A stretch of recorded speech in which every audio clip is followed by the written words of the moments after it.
Hey, what's up, everyone? Welcome to Loghouse Strong. I'm Alex Lawrence, and it's time to do a recap of the 2025 Strongman Corp Canada Nationals, which happened just last weekend. First off, I just want to say it was a really cool contest to watch. I watched most of it on the live stream. It's a long contest. Every contest is a long day, right? So I didn't really have time to sit down and watch everything, but I did watch the first two events and the last event of everything, and yeah, it looked like it was really well run. I kind of heard over the live stream that they were hoping to end everything at like 5 p.m., but I think it ended at 6:30, 7 o'clock, which I think is still pretty good. Like, it should be expected that you fall behind like an hour or so behind schedule, especially when you have, what was it, like 200 athletes. It's incredibly difficult logistically to get everything moving in the right direction that way. But yeah, and that couldn't have happened without all the volunteers that were involved. So thank you to all the volunteers and everybody that was involved in organizing that competition. So without further ado, in the teen women's category, we had three competitors. In first place was Grace Egbune with 14 points. Second place was Maya Carter with 8 points. And third place was Natasha McCullen with 4 points. In women's U57, we had 8 competitors. First place, Courtney Holohan with 39 points. Second place, Etta Degnan with 21.5. And third place, Rachel Bonet with 20 points. 2 BC girls landed in the top 3. Excellent work, ladies.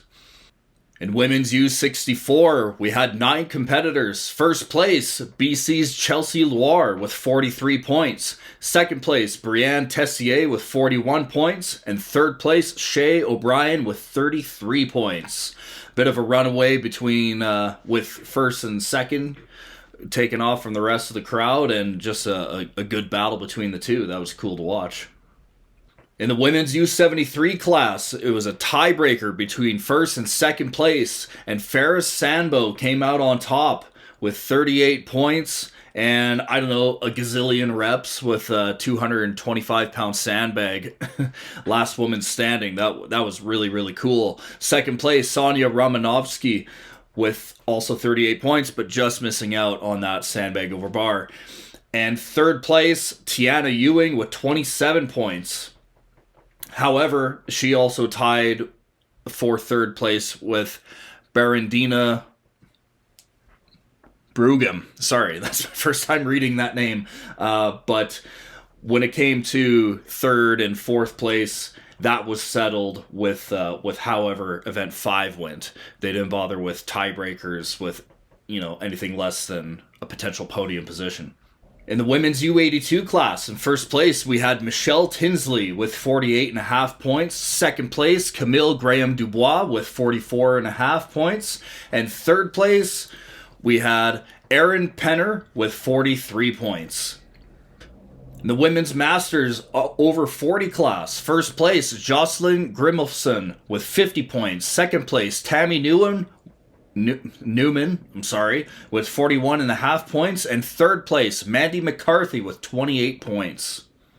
The women's masters over 50 class, first place, Jen Seger with 24 points. Second place, Joe Tchaikovsky with 17 points. And third place, Christine Blythe with 15 points. In the adaptive women's class, we had one competitor, Carrie Thibault.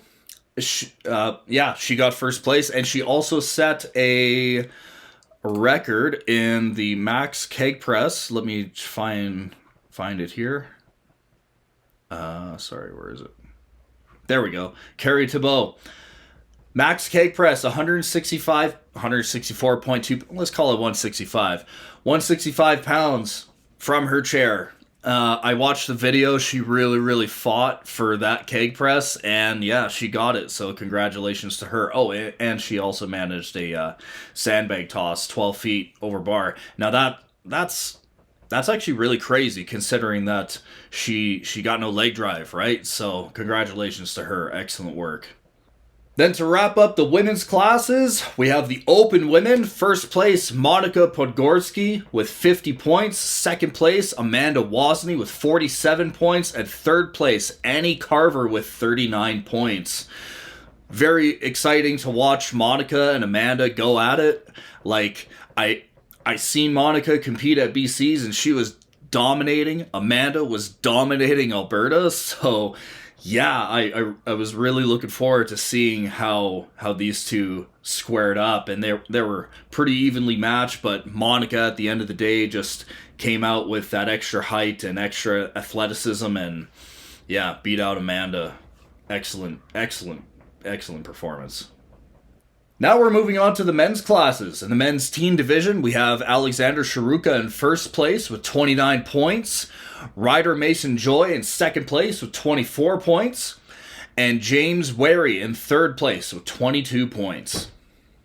In the men's U80 class, we have BC's Robin Killeran in first place with 26 points. Second place, Alex Thibodeau with 23 points. And third place, Patrick LaForest with 19.5 points. In the men's U90 class, first place, Evan Jaworski with 77 points. Second place, Jeremy Patfield with 64 points. And third place, William Murray with 61. In the men's U105 class, in first place, we have Mike Skimmel with 88 points. And then tied for second and third. In second, we had Mark Toden and Jesse Campbell in third. They both got 75 points, but Mark Toden edged out Jesse with the sandbag over bar. I didn't cue into that one. I haven't seen any videos about that yet, so I'm not sure how many reps they got. But yeah, the sandbag over bar is always crazy. It's always who really wants it the hardest, who wants it the most, you know? In the men's U120 class, in first place, we have Scott Dinter with 86 points. In second place, we have Gary McDonald with 69 points. And third place, Tyler Vidal with 69 points. And on the note here, you can't see due to my clip here, but it says event 5 settled tie. So I guess that means they didn't do tiebreaker bag over bar. I'm not sure why they wouldn't do that. If somebody knows anything about that, please let me know, because that just seems odd that they would have other podium placings in other classes do a tiebreaker, but this one is based off their 5th event. So like I said, I don't know what happened. If somebody knows, let me know. In the men's over 40 lightweight class, in first place, Garrick Wurstiuk with 47 points. Second place, Gord Grimmelson with 44.5 points. And third place, Mike Chambers with 42.5 points. The men's over 40 heavyweight masters. First place, Danny Labreche with 27 points. Second place, James Anderson with 23 points. And third place, Dominic Vaillant with 18 points. The men's over 50 masters. First place, Dennis Bertrand with 58.5 points. Second place, Jeff Bowman with 56.5 points. And third place, Colin Lurie with 54 points. So that wraps up all the masters classes, and I'm actually really, really happy to see that the over 40 and the over 50s men classes had so many competitors. When you go to pretty much any contest, you typically only see 1, 2, maybe 3 masters in each class, like in both the 40, lightweight, heavyweight, or the 50, right? So to see this many competitors between the 50, lightweight 40, and the heavyweight 40 was a little bit smaller, but still, it's the biggest that I've ever seen. So really, really cool to see a bunch of our geriatric competitors coming out. I'm just joking, guys. Relax. Now, the biggest class of nationals, the men's open class. What is that? 26 competitors? 26 competitors in one class. That's crazy. Really, really cool. Oh man, I wish I was there. But yeah, my little screen here is taking up some space, so I'm going to minimize myself here, right up top there. Okay, cool. So, first place at the bottom here, we have Cameron St. Ahmed with 127 points. Second place, Alex Crisby with 99 points. Frankly, a distant second. Cam was so dominant this whole contest. Wow. Third place, Dylan Dorsey with 97.5 points. Congratulations to those top three guys. Amazing, amazing performances. In my prediction, in my preview, I had Cam in second place. And yeah, he proved me wrong with first place finish, but I just knew he was going to be right up there. And second place, yeah, Alex Crisby. I didn't have him in my top six, honestly, but yeah, I should have known better. Dude's super strong, and he was really, really gunning for a good performance at nationals. And Dylan Dorsey, how the hell did I forget about Dylan? Dude's an absolute unit. And I guess I am a little surprised that he got as high as he did, but either way, congratulations to him. I'll move through a few more placings here. Fourth place, Dan Hagen. Dan I had in my top three, but top four, that's pretty damn close. Dan had a really, really good day. And yeah, fifth place, Kyle Francotti. Kyle's the only prediction that I made that was right on the money. Fifth place, Kyle had a good day, but I see that he can do more. He can definitely do more. He just needs more time under the bar. And sixth place, Matt Gibson. Yeah, congratulations to Matt. And yeah, all those top six finishers. My personal kind of disappointment, if you want to call it that, with this contest with my predictions was Francis. He ended up getting sixth place, tying for sixth place in this contest where I had him to win the whole thing. But honestly, I didn't really see too much of Francis. It's just that over the past couple years since I've had him on Instagram, like whatever videos that I've seen, he makes everything look really, really good. You know, Instagram's a highlight reel. You don't see everything, but either way, sixth place in a stacked lineup like this is an unbelievable finish. So congratulations to all of these guys, whether they did as good as they wanted to or not. They all did spectacular. So now I want to run through event by event for the men's open class. The first event, we had the wheelbarrow. So the wheelbarrow was pretty cool. So it was already kind of preloaded, and then they had to pick up the wheelbarrow, carry it, I think it was like 25 feet to a sandbag, load that sandbag into the wheelbarrow, and then carry it the rest of the distance. In first place in that event, we had Cameron St. Umman, and he completed that in 23 and a half seconds. In second place, we had Scott Noble. He completed that in 24 and a quarter seconds. And third place, where is third? Ryan Jabley completed in 25 and a half seconds. Very, very close amongst those top three finishers. This is actually the event that I really wanted to do the most when I saw it, because I saw a lot of guys having trouble with their grip, and even guys just not moving quite as fast as I thought they would once they actually had their grip. So I'm really, really curious to see how I could have done on this. But anyways, moving on. Event number 2, axle clean and press away. So you clean once and then you press away. First place, again, we had Cam St. Umman with 7 reps. 7 reps. Oh my God, I was blown away watching that. I was like, is this guy going to stop? Is this guy going to put this thing down? This is crazy. Second place, Alex Crisby with 6 reps. And third place, Dylan Dorsey with 5 reps. Very fitting that our top 3 overall finishers were the top 3 guys in the axle clean and press. So yeah, if you're a good presser, you're gonna finish good at nationals. Event number 3, axle deadlift for reps. In first place, yet again, Cam St. Umman with 9 reps. 9 reps. I can't fathom picking up 660 pounds with an axle 9 times. Mind-blowing. I wish I could have heard the place absolutely exploding. I'd imagine it was really, really loud. Second place, we had a 2-way tie between Daniel Hagen and Ben Borger. Both of those guys got 8 reps. So there's your top 3 for the axle deadlift. Event number 4, the yoke medley, 800 pounds carried for 60 feet. Athlete had to load up themselves another 50 pounds onto the yoke, and they carried back the 60 feet for 120 feet total. In first place, Alex Crisby.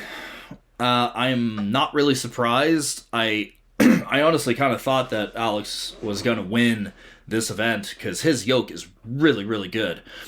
Second place, Carson Hohen. That's another guy that I'm not surprised to see come out in a top 3 spot for this yoke medley because, yeah, he set a record previously in the year for yoke, and then he actually just beat his record by about 30 pounds at the Record Breakers the day after this competition.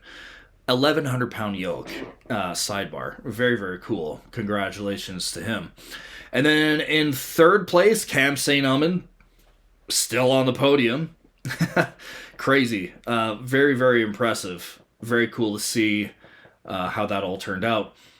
Event number 5, the sandbag to shoulder, the pyramid sandbag to shoulder. This abomination of a sandbag. I really wish I was there to see everybody's reaction when they found out that they had to shoulder this weird looking sandbag. Totally throws everybody for a loop. Absolutely nobody has a pyramid-shaped bag, so that really levels the playing field, making things super, super interesting. But at the end of the day, it's going to be the guys that are most comfortable shouldering bags that are going to come out on top. So in first place, we had Francis Marchessault with 3 reps, and he actually tied with Cam for 3 reps as well. So very, very cool. Seeing as 3 reps is a winning number with a 300-pound bag, like if it was a regular 300-pound bag, that number would have been like 6 or 7 or maybe even 8. So yeah, that just shows you how difficult this new implement was. Third place was Dan Hagen with 2 reps. Dan really, really wanted to have a better performance. He is pretty decent at sandbag to shoulder. He just didn't quite have the performance that he wanted at Alberta Provincials, and he was working super hard on it during this prep for Nationals. And it looks like Carson Owen actually also got 2 reps with this bag to land him a 4th place spot, just with a slightly slower time, right? And then, yeah, aside from that, like we had a bunch of 1s, a ton of 0s. It's a really tough bag. I really, really want to try it. So that wraps up the recap for 2025 Nationals. Obviously, I've never been to Nationals before. This would have been my first time having the opportunity to go, but I opted not to. But it was my first time watching it on a live stream as well. And yeah, what a cool contest. Like I said, this could not have happened without all the volunteers that were there because they were running low on time. They were actually running quite behind. For event number 5, I think they had, I think it was like 8 different platforms, if you will, for the sandbag shoulder. So the fact that they had enough volunteers and stopwatches, just use your phone. Anyway, that many volunteers to actually pull that event off with 8 different sections, 8 different people competing at the same time, that was really, really cool. Congratulations to everybody that competed at Nationals, whether, like I said earlier, whether they did as good as they wanted to or not. Just getting to Nationals is a big deal, and getting through Nationals, getting through the entire contest without getting hurt or whatever, that's a success in its own. Congrats to Cam St. Uman, the strongest amateur in Canada. Very cool. Like, man, when I competed against this guy in BC, like, I just knew that he was going to be at the top. Like, maybe not the very top, hence I predicted him to come in second, but I just knew he was going to be right up there. Incredible athlete. Super fast, super strong. So, congratulations to him. It'd be cool if he posted a little bit more on Instagram, but I guess he's just a very private guy. So anyways, thank you for watching, guys. That's my recap for Nationals. Maybe next year I'll do it. We'll see what my schedule looks like or what I end up doing. But anyways, yeah, congratulations to everybody. Thank you to everybody that put the show on. And catch me in the next video. Now that the season's done, let's see what I talk about. Thanks for watching, guys.